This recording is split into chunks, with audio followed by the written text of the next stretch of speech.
welcome back to Rye House for the final entertainment of the day. It's the 177 Rotax Max class.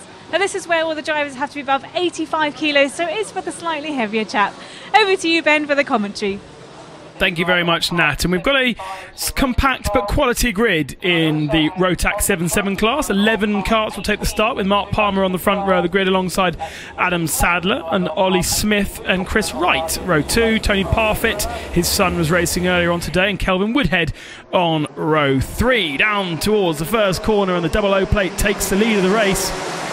It looks almost black, that number plate. Oh, and a big old accident further back, and that is the 40 machine and Michael Sanderson. I think Nicholas Gutt was also involved, and that was a big old impact with the wall, but he was looks like he's got away with it, and maybe the kart has as well.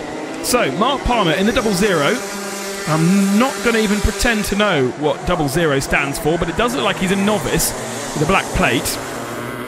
We go on board with Kelvyn Woodhead, who's trying to find a way past Chris Wright, who's made a relatively strong start, stating as he was at the start of the race, in fact, in 4th position, so no change there, although in fact he's a bit further back from the top 3 than he would want to be. Mark Palmer, Adam Sadler and Ollie Smith, the front 3 karts, then a little gap, then it's Chris Wright and Kelvyn Woodhead, our onboard cameraman, then another gap, and Joe Saucy and Ryan White further back. So we have a good chance to see Kelvyn Woodhead at work. Down towards pylon then. Take big curb on the left-hand side. You can see right over the curb as much as they possibly dare without taking on the tyres as well. And here is the battle just behind between Joe Scory and the 58 machine of Ryan White, who is also on novice plates, the black with the white numbers. That means he has done less than 6 races, or has signed for less than 6 races. You can actually just not register the fact you're a novice, and therefore pick up more novice plate races, but not much point in doing that, really.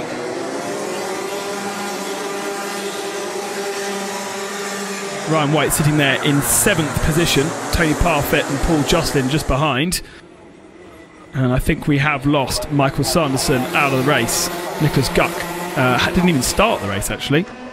So I think it must have been Paul Joslin that made the contact at the start of the race, going into that first turn.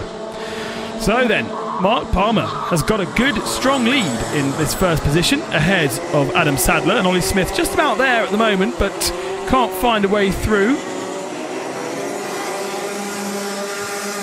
A fantastic facility here at Rye House. It's a place where you can come and arrive and drive in the karts that they have supplied at the circuit, and book your birthday party or your company party at the end of the year, Christmas party perhaps, and a small venue, great facilities for the corporate guest, and pretty good facilities now for the club racer as well. Kelvyn Woodhead still trying to find a way past Chris Wright as we go into the hairpin, and has got better speed. You can see he's better through that first hairpin, and again hooking the apex as well, but Wright has better run out of the corners, so maybe slightly different setups between those 2 karts. And Kelvyn Woodhead right locked on the rear bumper of Chris Wright, and this for 4th position. And if he does have more speed, if Woodhead can find a bit more speed, then he could potentially close down those front 3 karts. Again, a tighter line through the turns from Woodhead, much better through turn 1, but as he gets on the power, not as good on the exit of the turn. Obviously a good engine in the 62 machine. Woodhead catching the apex, runs all the curb right out the tyres, and then launches himself over the curbs at pylon. A little bit of a bump there, and you take the curbs on the left-hand side, try and get yourself set up as best as possible down this big long straight. It's not massive straight in comparison to the rest of the world, but in the terms of the Rye House circuit, it's pretty large, especially when you have a sprocket that can deal with this very slow hairpin that we come to now. Woodhead not brave enough on the brakes to dive down the inside that time.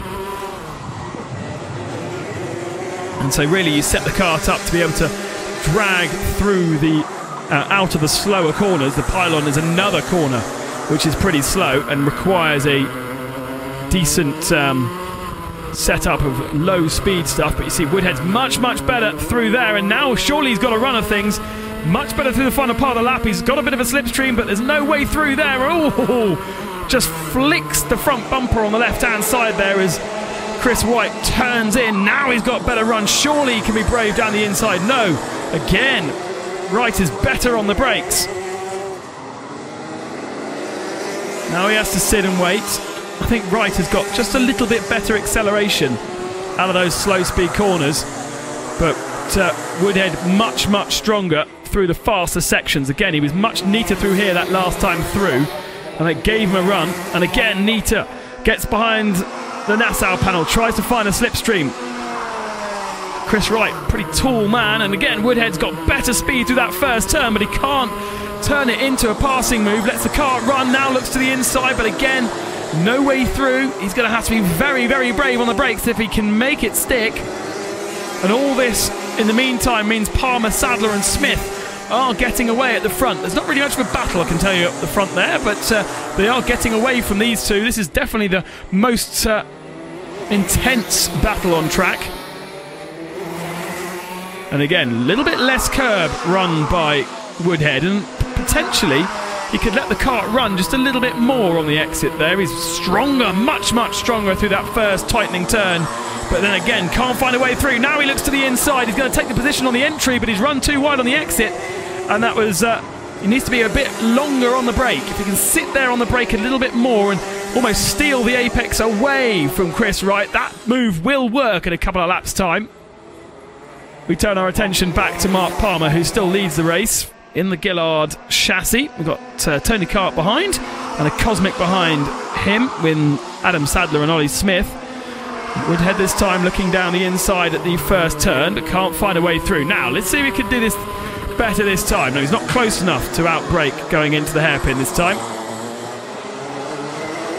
He let the kart run too deep into the turn, gave the apex to Chris Wright, who can cut back and get a better drive out the hairpin, and that's exactly how he managed to get that place back.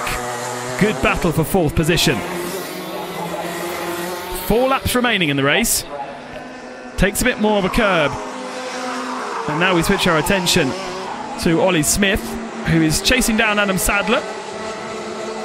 There's been about that sort of a gap all the way through this race. Can't find a way through.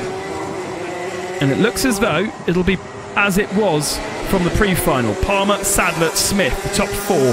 Chris Wright and Kelvyn Woodhead have been locked together all weekend fighting over the remaining positions. But you've got to say Mark Palmer has done a very solid job. He's led the race from the very beginning. The kart sounds well set up with the engine just peaking on the rev limiter as he entered the first spoon turn. But look at that. Now I think Ollie Smith may be close enough in these last few laps to pounce in that third position, the 33 kart. Less of the kart's width now between him and Sadler. Sadler looking a little bit ragged on the later stage of this race, as potentially the tyres have had their best. You know, they've used the same set of tyres throughout the whole weekend. 3 heats, a pre-final and then this final. And now maybe Ollie Smith has a bit more in the pocket. Final lap now. Palmer on his way to London Cup victory.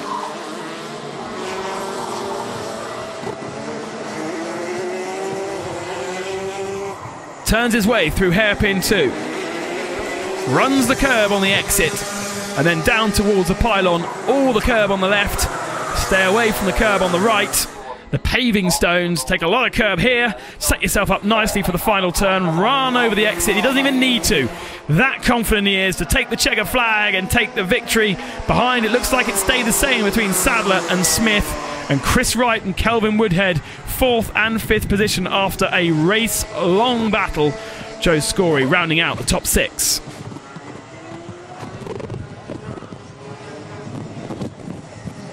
Oliver, fantastic race for you, but couldn't quite catch up with Adam. No, I mean, Adam and Mark have been a bit quicker than us all weekend. We found a bit of pace for the final. But yeah, we've had a good weekend. We've enjoyed ourselves.